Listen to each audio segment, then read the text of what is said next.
وادی رضا کی کوہ ہمالا رضا کا ہے، جس سمت دیکھیے وہ علاقہ رضا کا ہے۔ اگلوں نے تو لکھا ہے بہت کچھ علم دین پر، لیکن جو کچھ ہے اس صدی میں وہ تنہا رضا کا ہے۔ امام عشق و محبت سرکار سید اعلیٰ حضرت کی مبارک زندگی کے متعلق مختصر سے وقت میں روشنی ڈالی محترم مولانا فرمود رضا صاحب قبلہ ثقافی۔ اب میں چند منٹ بات کرنا چاہوں گا اس کھیری.com کے جو سربراہ ہیں محب گرامی وقار برادر کبیر غفران احمد صاحب رضوی سے میں بات کروں گا امام عشق و محبت سرکار سید اعلیٰ حضرت کی مبارک زندگی کے مختلف گوشوں پر۔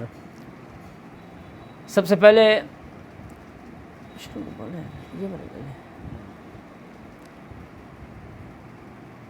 امام عشق و محبت سرکار سید اعلیٰ حضرت فاضل بریلوی علیہ رحمت رضوان کا یہ 106واں عرس مبارکہ ہے، جس مناسبت سے آج کی یہ مختصر سی نشست کا اہتمام کیا گیا ہے۔ سب سے پہلے میں چیئرمین صاحب آپ سے مخاطب اور آپ کے ذریعے لوگوں تک یہ بات اس اشعار کے ساتھ اعلیٰ حضرت کے اس شعر کے ساتھ کروں گا۔ اعلیٰ حضرت سرکار فرماتے ہیں کہ امام عشق و محبت کی یہ حمد کہ وہی رب ہے جس نے تجھ کو ہمتن کرم بنایا، ہمیں بھیک مانگنے کو تیرا آستاں بتایا، تجھے حمد ہے خدایا، تجھے حمد ہے خدایا۔ اس مقطع کے ساتھ میں چاہوں گا کہ آپ اس کی جو شرح ہے وہ مختصر سے چند جملوں میں پیش کریں، اس کے بعد آگے بات بڑھائی جائے۔ ناظرین کرام السلام علیکم ورحمۃ اللہ وبرکاتہ۔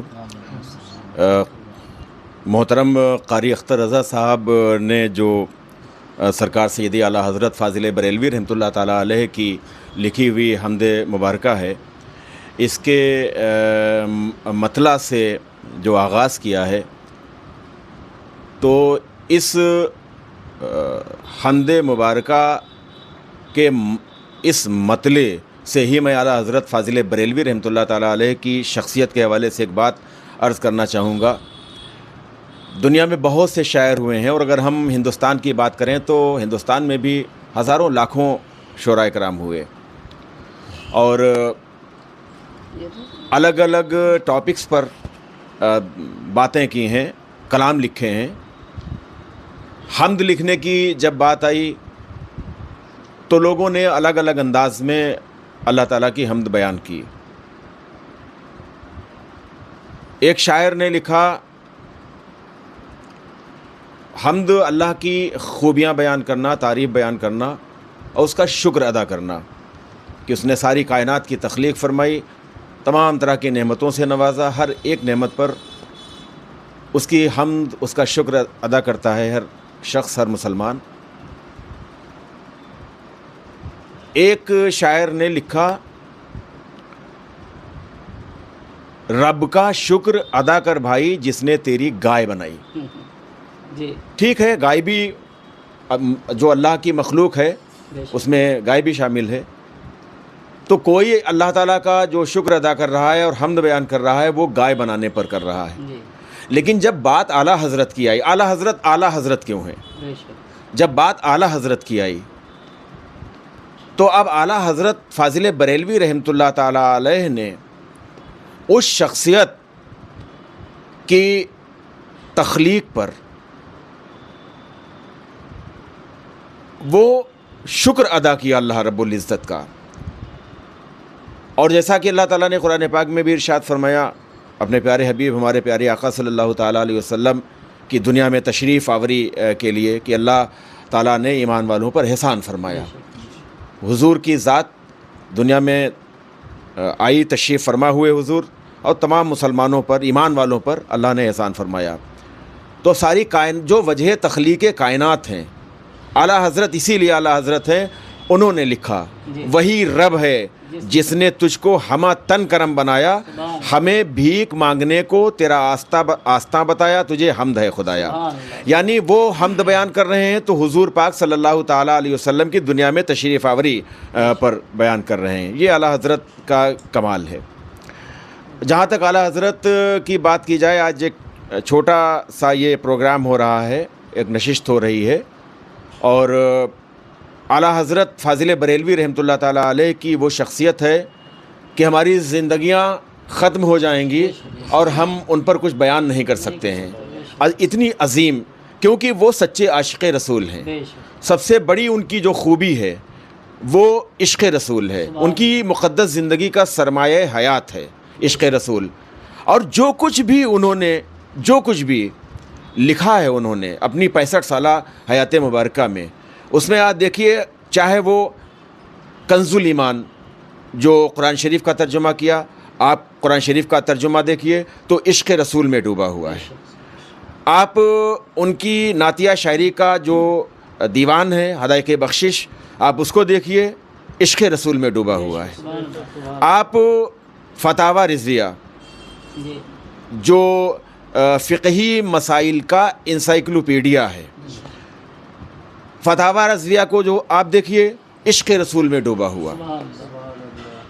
ان کی ہر ایک تصنیف دیکھیے، عشق رسول میں ڈوبی ہوئی۔ ان کی زندگی، مبارک زندگی کا مشن ہی یہ تھا، جو ایک شعر میں انہوں نے کہا کہ جان ہے عشق مصطفیٰ، روز فضوں کرے خدا، جس کو ہو درد کا مزہ، ناز دوا اٹھائے کیوں۔ اور ان کا یہ بھی کہنا تھا کہ انہیں جانا، انہیں مانا، نہ رکھا غیر سے کام، للہ الحمد میں دنیا سے مسلمان گیا۔ ان کا یہ بھی کہنا تھا کہ دہن میں زباں تمہارے لیے، بدن میں ہے جاں تمہارے لیے، ہم آئے یہاں تمہارے لیے، اٹھیں بھی وہاں تمہارے لیے۔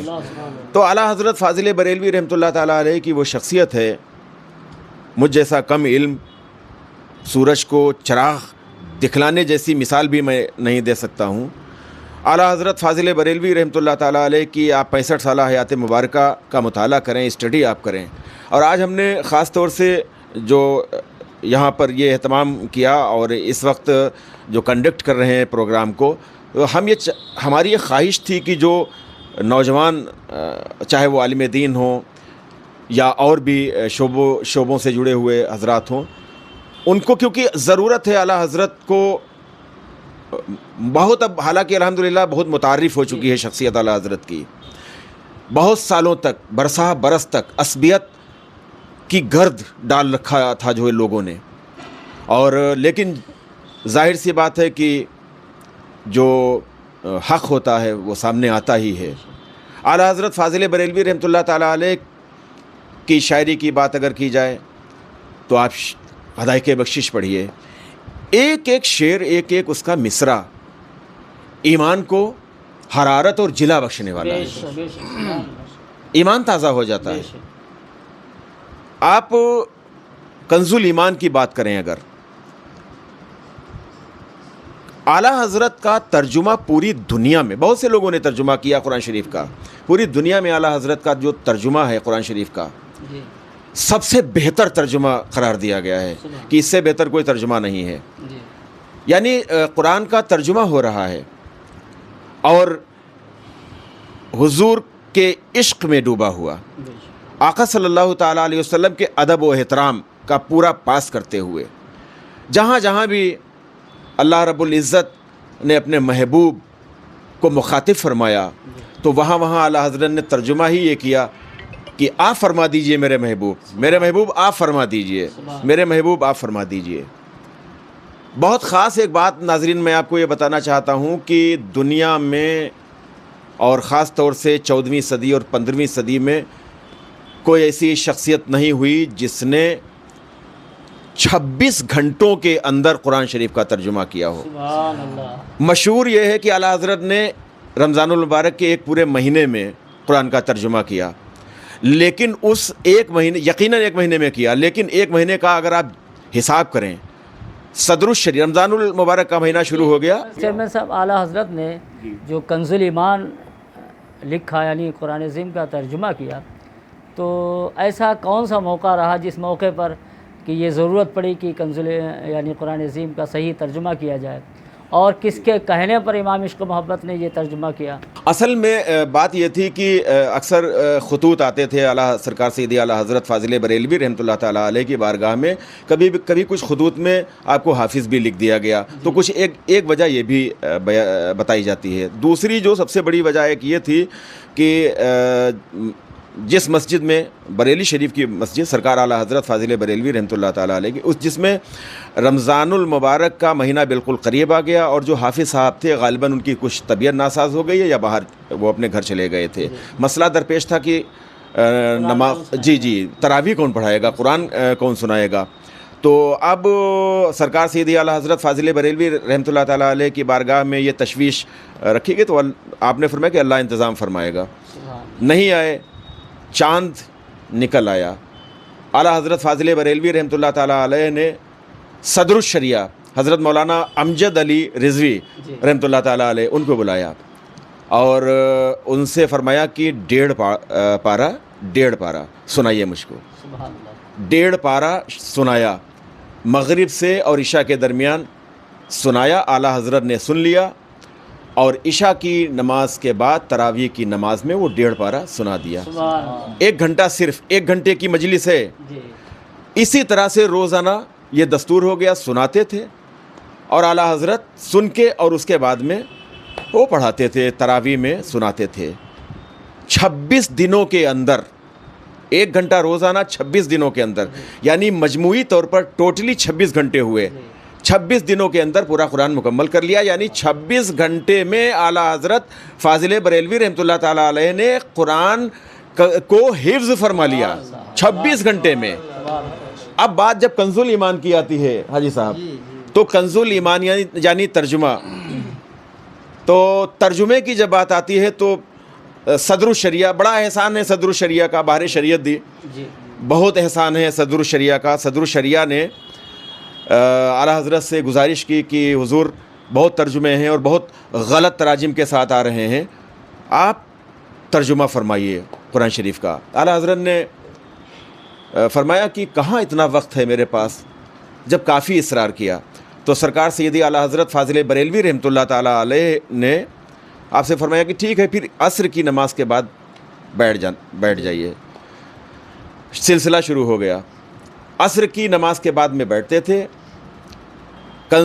صدر الشریعہ مولانا امجد علی رحمۃ اللہ تعالیٰ علیہ قرآن شریف کی تلاوت کرتے تھے، اور اعلیٰ حضرت اس کا فی البدیہہ ترجمہ کرتے تھے۔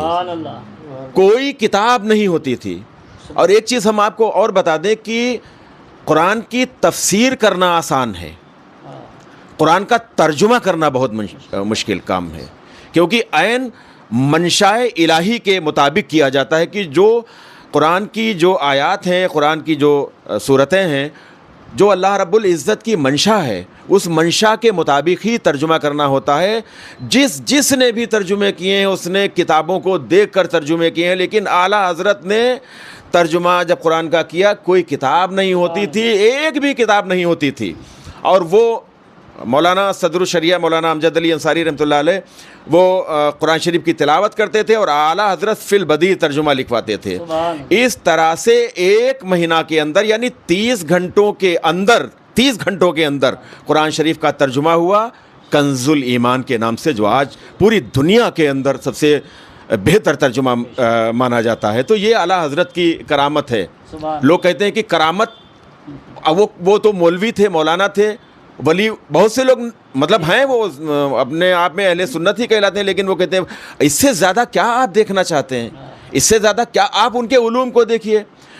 جس نے اپنے استاذ محترم مولانا قادر بیگ شاید، ان سے نام ان کا شاید یہی ہے، ان سے تعلیم ابتدائی حاصل کی، اس کے بعد میں اپنے والد گرامی سے حاصل کی، اور اس کے بعد کہیں کسی یونیورسٹی کالج میں تو نہیں گئے، لیکن یہ علم لدنی ہے جو حضور پاک صلی اللہ تعالیٰ علیہ وسلم کے صدقے میں اعلیٰ حضرت کو اللہ نے عطا فرمایا۔ کیا علم لدنی ہے؟ اعلیٰ حضرت نے 1,500 سے زیادہ کتابیں لکھی ہیں، 1,500 سے، اور ابھی افسوس ہے کہ بہت سی کتابیں منظر عام پر نہیں آ سکی ہیں۔ 1,500 سے زیادہ کتابیں اعلیٰ حضرت نے لکھی۔ شروعات میں جب علوم و فنون کو کاؤنٹ کیا گیا، گنتی کی گئی کہ کتنے علوم میں لکھا ہے اعلیٰ حضرت نے، تو یہ سامنے آیا کہ بھئی 65 علوم میں لکھا ہے۔ پھر اس کے بعد میں جب نئی ریسرچ ہوئی تو یہ ہوا کہ 100 سے زیادہ علوم میں ریسرچ ہوتی رہی۔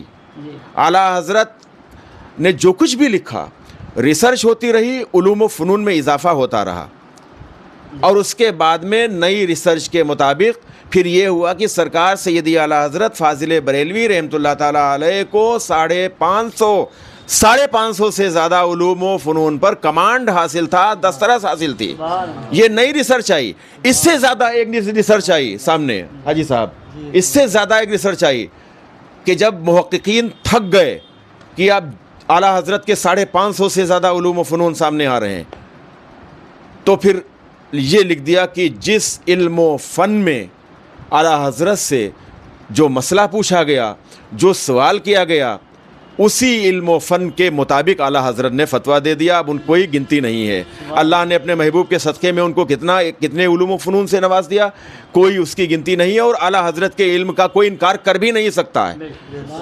اپنے تو سب ماشاءاللہ الحمدللہ احترام کرتے ہی ہیں، بیگانے بھی علم سے انکار نہیں کر سکتے ہیں۔ تو یہ فتاوی رضویہ انسائکلوپیڈیا فقہی مسائل کا انسائکلوپیڈیا ہے، اور غضب کی ریسرچ ہے۔